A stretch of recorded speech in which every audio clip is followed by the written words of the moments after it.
Bell podcast for Raw. Gonna try and do the review quick as possible in increments of 3 because that's how the break schedule at work plans and works out. So 15-ish minutes right now, and then 30 a little bit later, and then 15 again later tonight, and then I will be back live tonight in a different capacity. More on that later tonight. So Raw last night, Raw after SummerSlam. My oh my, it was probably the best Raw we've seen all year long. Definitely better than the Raw after WrestleMania. That is for sure.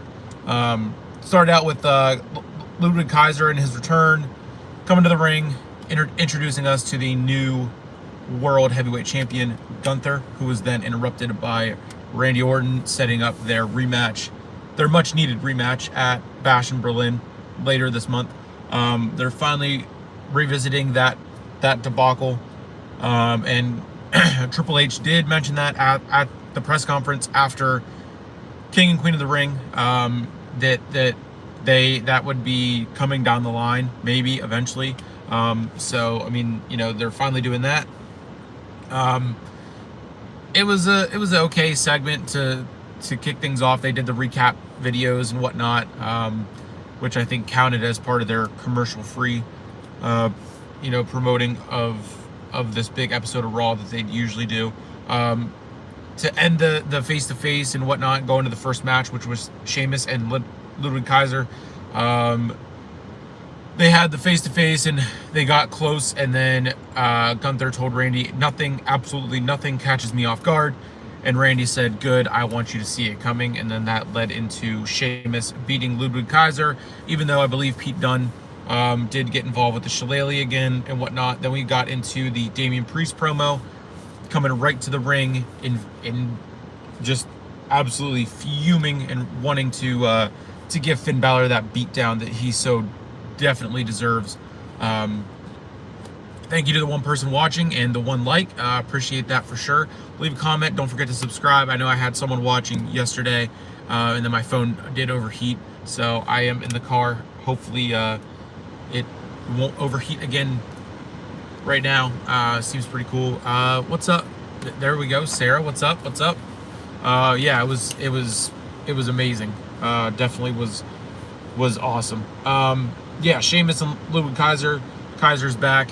No doubt that's awesome for Gunther to be associated with Gunther, and then hopefully can raise him to a point where he's facing Braun Breaker for the IC title. No point in time, I think, should Kaiser be the one to beat Braun Breaker. Have him hold that sucker up until WrestleMania and get close to Gunther's record.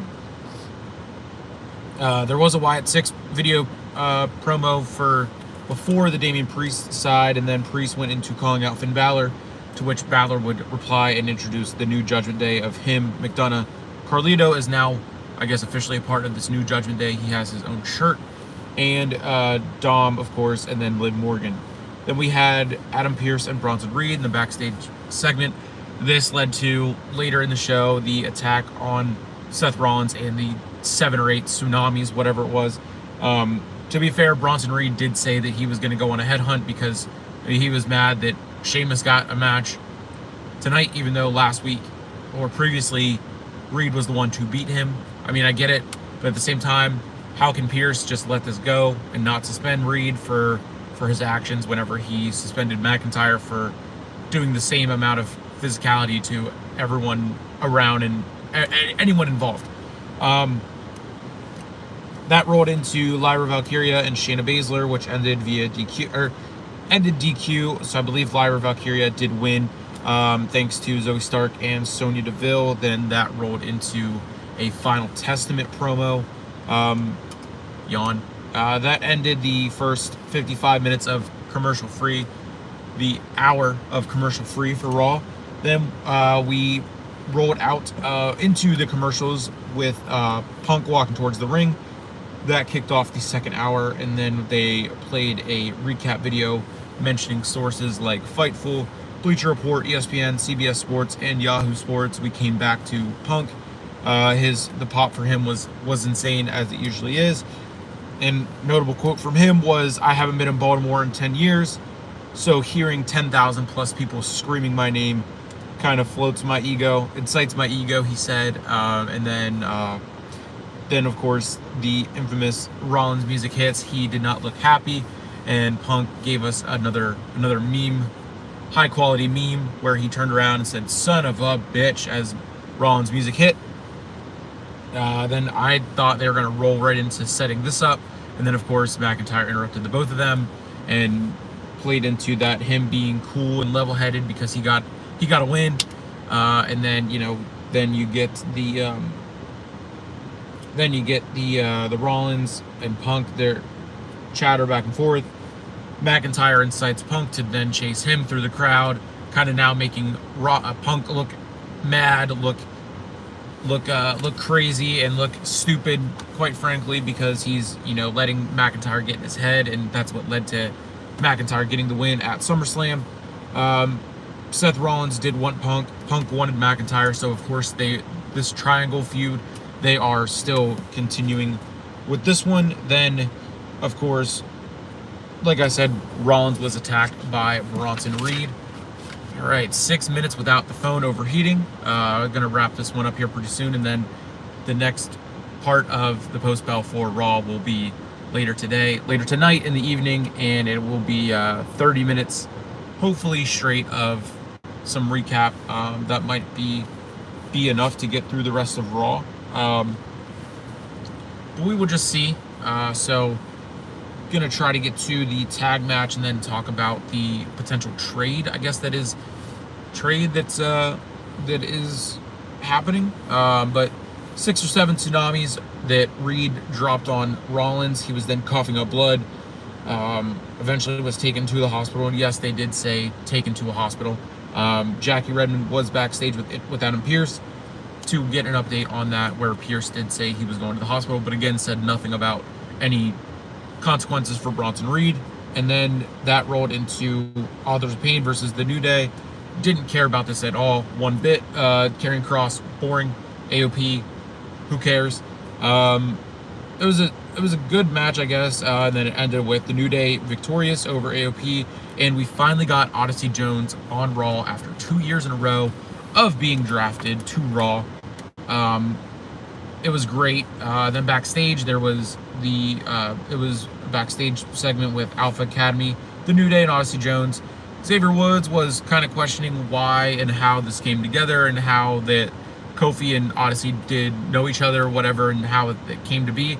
And Kofi did kind of give that backstory to us, that he met up and linked up with Odyssey at the PC whenever Kofi was rehabbing the injury that he just had a little bit ago. And then that led into Odyssey, coming and debuting, helping the New Day, apparently joining the New Day, as he did have a New Day shirt on, and he referred to himself as Big O. Then that was that. The New Day get the win. JD McDonough and Damian Priest give a promo for their match later in the night on one another. JD and then Damian returns the favor, and then we get to the, like I said, the tag match, A-Town Down Under, which was part of the business dealings that Nick Aldis and Adam Pearce did make before Raw last night. There's rumors going around that it's going to be part of a trade, so this could be a permanent solution. But A-Town Down Under did defeat Awesome Truth. The Miz was left on the ringside looking disgruntled. Possible split coming with him and R-Truth, who knows? And then that went into the Alpha Academy and the New Day, Odyssey Jones segment. Again, Xavier Woods kind of questioning it all. And then that is where I will wrap it up here. Through this point of Raw last night, it was great pacing, as Sarah did talk in our group chat. Great pacing, good spots, everything made sense in keeping the flow of the show good. Not only that, but letting it roll and continue stuff from SummerSlam, going into Bash in Berlin, revisiting Randy Orton and Gunther, everything about it. Doing the Sami Zayn and Braun Breaker rematch, which was announced later in the show. I'll get to that in the next one. And then just everything about Raw last night up into the main event, which I'm excited to get into that and talk about that one.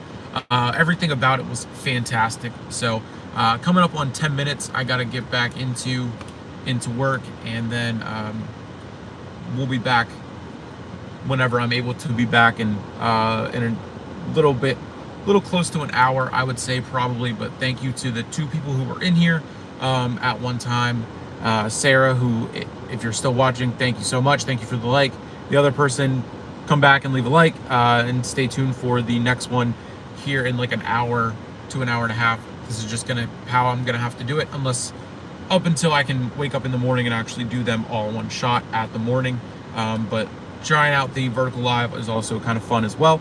So thank you for tuning in to this first part of the Post-Bell podcast for Raw. This is the first one for Raw. And then, of course, on Friday, Post-Bell for SmackDown will return. 5th episode, me, Mitch, London, and Martina, as we acknowledge the return of the minute for minute, draw for draw, dollar for dollar, greatest of all time in today's generation, any generation. Roman Reigns comes back to SmackDown this Friday. I'm pumped. Until later tonight, I will talk to you then. Sleeper Sports Media, Hardcore Sports Network. I'm Nick Weitoish, and I'm out. Peace.